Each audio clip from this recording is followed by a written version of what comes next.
예, 여러분 안녕하십니까. 경제 역사 시사 터파의 박상욱의 쓴소리입니다. 오늘은 목요일인데 번외편으로 제가 에그플레이션 3차 파동, 유가 6차 파동, 원자재 5차 파동에 대해서 제가 좀 말씀 좀 드릴게요. 먼저 에그플레이션 3차 파동을 얘기하자면 2008년 1차 때가 왔었거든요. 이때가 2007년에서 8년 약 1년 정도 걸쳐서 수유단의 유가가 상승해서 이게 곡물 운임률을 상승을 시켰고 비료 가격 상승으로 이어져 가지고 이게 바이오 연료 수요가 확대가 돼요. 이게 보통 교과서적인 내용이거든요. 그래서 곡물 공급은 기상이변으로 생산량의 변동성 증대로 신흥국에서의 수요 증가와 개도국들의 중심에서 사재기가 일어나고요. 이때 당시에 멕시코하고 방글라데시하고 이집트는 폭동이 일어났었어요. 그래서 대형 농업 생산국들이 곡물 수출을 금지했어요. 자국으로만 돌리려고. 이렇게 되면서 세계 선물 사재기가 이제 투기가 시작되면서 이제 그때 1차 에그플레이션이 왔었습니다. 그 다음은 2010년인데 러시아, 우크라 대형 농업 생산국들이 곡물 수출을 금지를 해서 주요 식료품 가격이 단기적으로 급등한 적이 있었어요. 근데 이걸 2차로 쳐주지 않습니다. 그러니까 2010년에 잠깐 아주 초단기적으로 왔었던 거고 2012년을 2차로 쳐줍니다. 2012년은 2차 에그플레이션인데 이때가 이제 유럽발 재정 위기하고 글로벌 경제가 침체 국면이었었어요 그때. 그런데 그 와중에 50년의 급심한 폭염 가뭄으로 생산량이 갑자기 감소를 해요.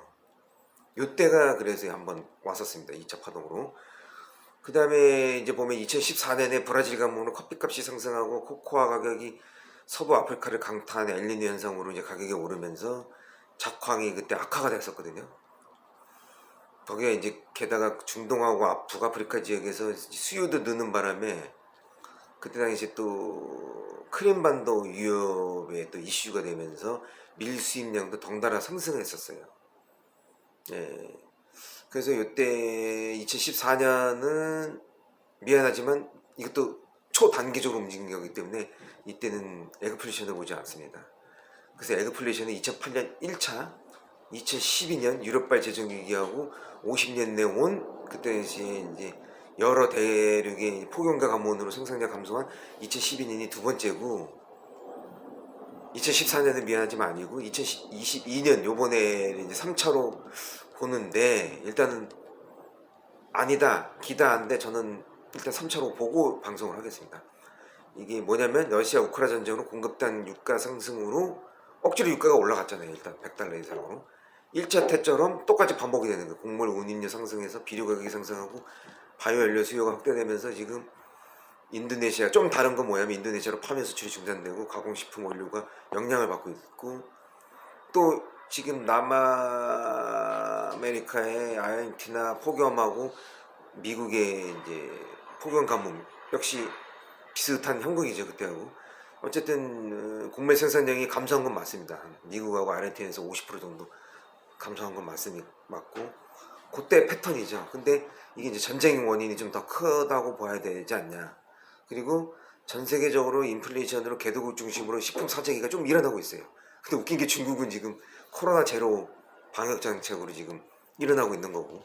어쨌든 간에 그런 발작 현상들은 일부 비슷한 현상으로 맥락이 비슷하다. 그래서 어쨌든 동유럽 전쟁의 발단 원인인 건 맞다. 에그플레이션을 일단 보자. 그래서 저는 이거 3차로 보겠습니다.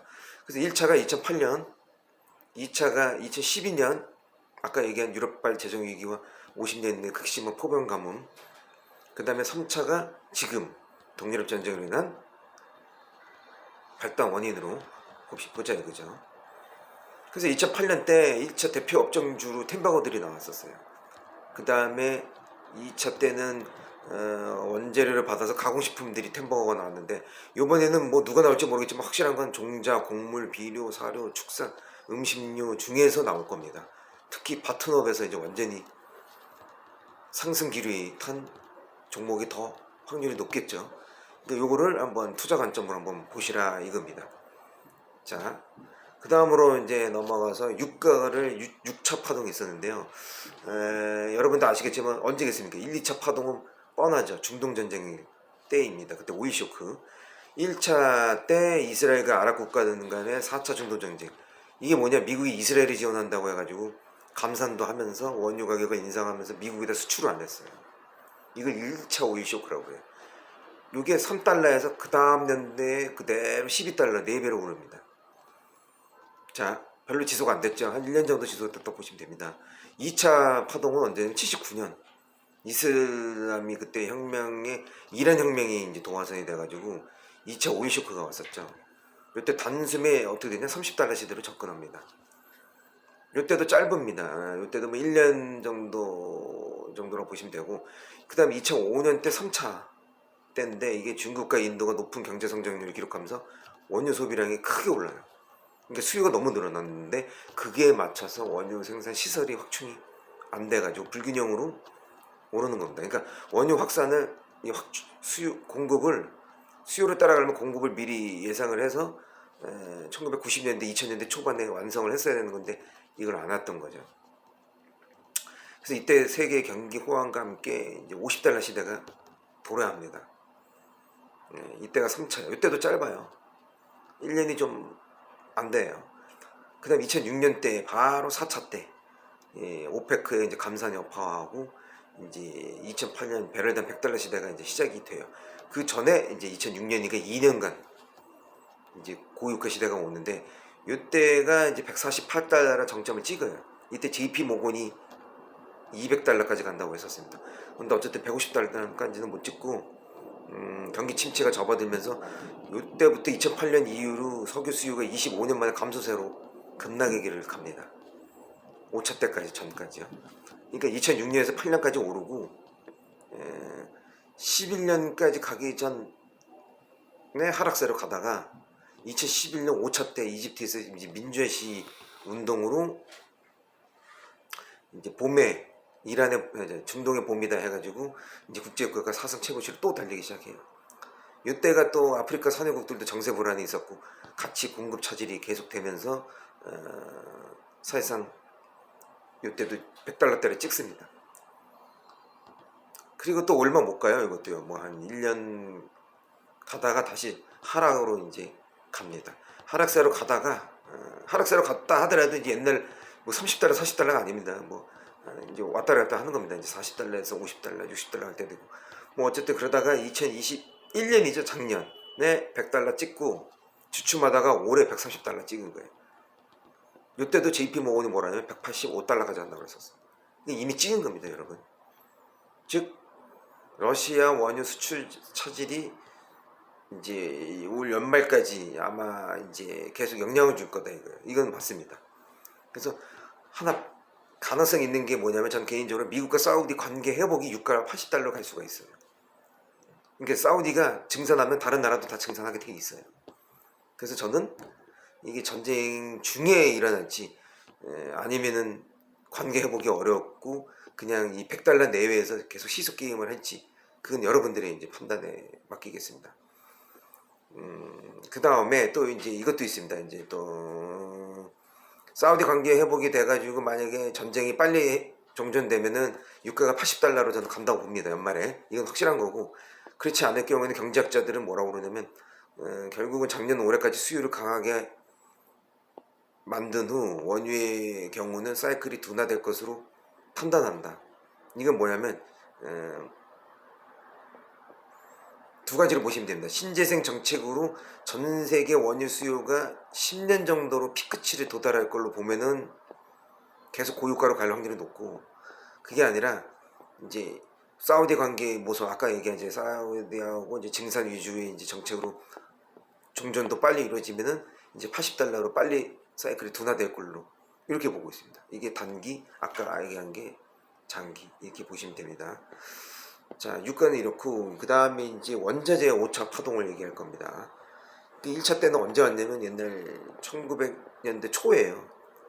1906년에서 20년대쯤에 미국의 산업도시화 과정에서 이제 일어났고 2차 때는 언제 일어났냐면은 이게 이제 32년에서 48년 유럽하고 일본의 재건 동반 또 중간에 전쟁도 있었고요.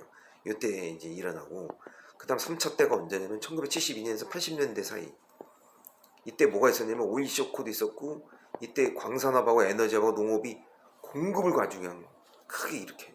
왜? 이때 엄청나게 이제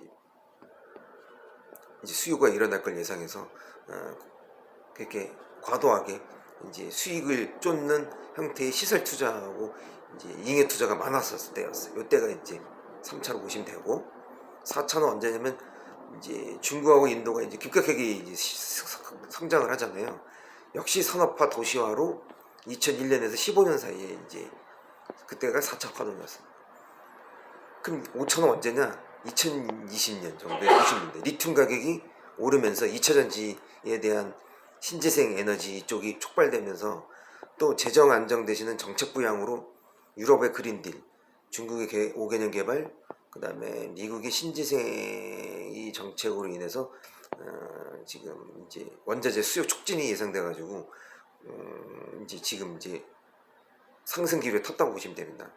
그러니까 예를 들어서 광물 가격이 10% 인상되면은 배터리 셀 가격 원가도 3% 증가를 하게 되고, 이렇게 되면 우리나라가 뭐가 안 좋냐면 이제 CATL이 중국을 따라잡으려고 이제 공격적인 투자가 이게 줄어들어요.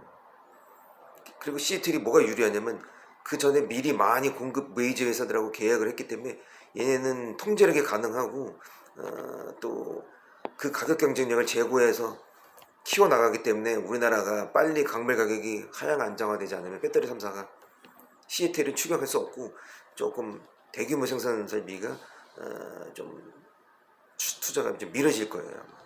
좀 더. 그리고 수주 잔고가 지금 LG 배터리 같은 경우는 300조인데요. 이게 작년 재작년 다 계약한 거래 가지고 원자재 원가 부담 이 전이시킬 수 있는 게 한계가 있어서 역마진이 좀 우려가 예상되는 것도 있어서 저는 2차 전지를 안 좋게 보고 있습니다. 보유자들은 일부 차익 실현을 하는 게 맞다고 보는 게 맞습니다. 이제 기간 조정으로 들어갈 가능성이 아주 높기 때문에 확실한 호재가 없으면은 다시 2차 전지 사이클이 올라가기에는 좀 힘들지 않겠냐. 물론 보유자 영역에 한해서입니다. 지금 신규로 진입하는 건 불가능합니다. 그리고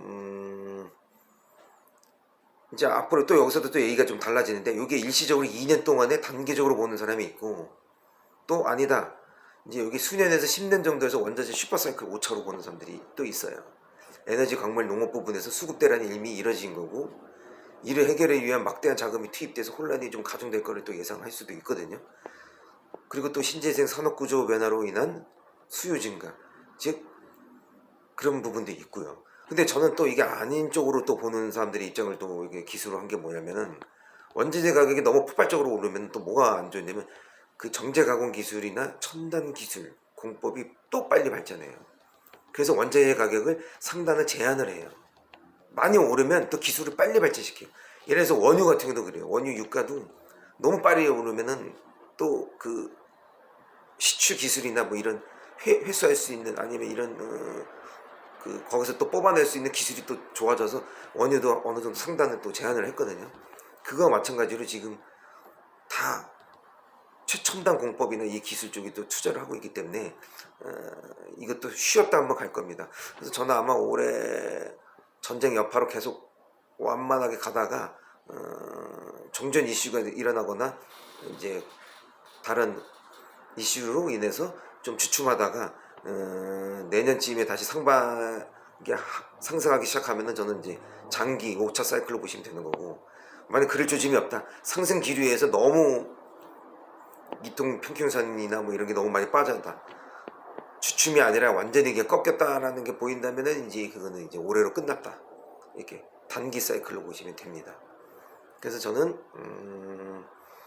중요한 건 뭐냐, 원자재가 실제로 사용되는 양을 토대로 옛날에는 결정이 돼서 변동성이 어느 정도는 작았었어요. 근데 지금 네 번째 사이클에서부터는 원자재가 하나의 투자 수단이 되면서 이게 유동성의 영향을 받아서 가격 변동이 커졌다고 봐야 됩니다. 이제 투기꾼 새끼들이 늘어났다. 선물이나 이런 거를 이용하더라. 이런 옵션이나 파생 상품의 이제 하나의 이제 상품 이슈가 됐다, 이렇게 보시면 됩니다. 어쨌든 원자재 슈퍼사이클은 투자자 입장에서는 호재인 건 맞지만 이 전방 사업계에서는 부정적인 요소예요. 건설이나 철강, 조선, 자동차, 가전에는 부담이 가중이 되고요. 역시 또 구리 가격 상승도 IT, 전자, 통신 산업에는 원가 부담에는 안 좋아요. 그래서 저는 저 개인적으로 하반기 원자재 가격이 조금 떨어질 걸로 기대하고 있습니다. 실제 그렇게 될지는 미지수예요. 분명한 거는 가격이 낮아지더라도 큰 폭이 아니랄 건 사실이다. 왜? 아까 얘기한 신재생 수요가 있고 여러 가지 또 전쟁 이슈도 있기 때문에 여러분들이 아마 이 판단을 해보십시오. 에그플레이트는 진짜 3차 파동이 온 건지 6차 파동이 진짜로 온 건지 아니면 원자재 5차 파동이 시작된 건지를 한번 찾아서 한번 판단을 해보십시오. 자, 저는 여기까지 얘기했습니다. 예. 그래서 오늘 경제 역사 시사 타파의 박상욱의 번외편 쓴소리였습니다.